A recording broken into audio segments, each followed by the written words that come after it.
This is Robert Wardoff, also known as the Dungeon Master. He has been playing the same game of Dungeons & Dragons for 38 years. There is no doubt that Wardoff has a passion for this fantasy role-playing game. He plays for 10 hours a week and has a large collection of miniatures that he hand-painted for gameplay. Wardoff says that he has approximately 20,000 figurines in his collection.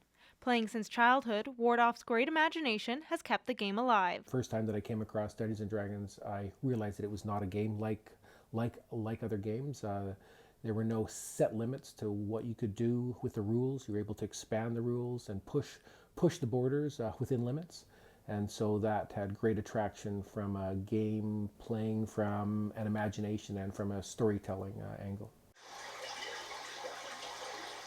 But Wardoff says that the main reason for keeping his homebrew campaign of Dungeons & Dragons going is its ability to form and keep friendships. Right from the beginning, as a little boy, I wanted to be everybody's best friend, and I didn't like losing friends. And I quickly realized that boys in particular aren't very good at maintaining friendships. And as we grew up and moved on and got girlfriends and got jobs and life intervened and we had to move away, that eventually you just lose friendships.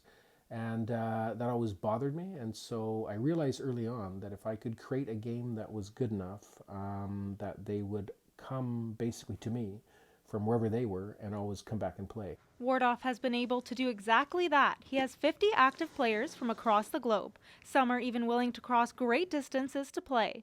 He's had players fly in from Western Canada and even London, England. Mike Chi is one of the players who is willing to make the hour-and-a-half drive from his house to join in on the fun. I would say that the group of us that play the game are more like a family, which is super cheesy maybe. But I think it's really a way of connecting with guys that you don't really get. It's like team building in a different way. You get to reach different generations. You get to reach people from different provinces, different regions. There's some players from the UK, so those are all connections I wouldn't have if not for the game. Not only has Dungeons & Dragons let Wardoff feel like a child again, but it's led him to a community of people who share the same interests. They are my best friends, and so it always became a way for me to keep my friends together because I think relationships are based on planks, and so whether it's playing hockey or whether it's getting together for drinks or whether it's getting together for play dates with your kids, relationships are based on something, and when you lose those planks, the relationships end up changing. And so I think that this serves as a plank that will always be there. It'll be fun. It's not going to go anywhere as long as I'm here. And that way I would always have that plank upon which the relationship could be built, and I wouldn't end up losing people as time passes. So I would say above everything else, friendships, it's at the center of everything.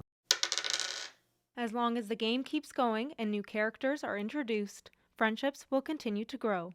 Sydney Bordignon, Western News, London.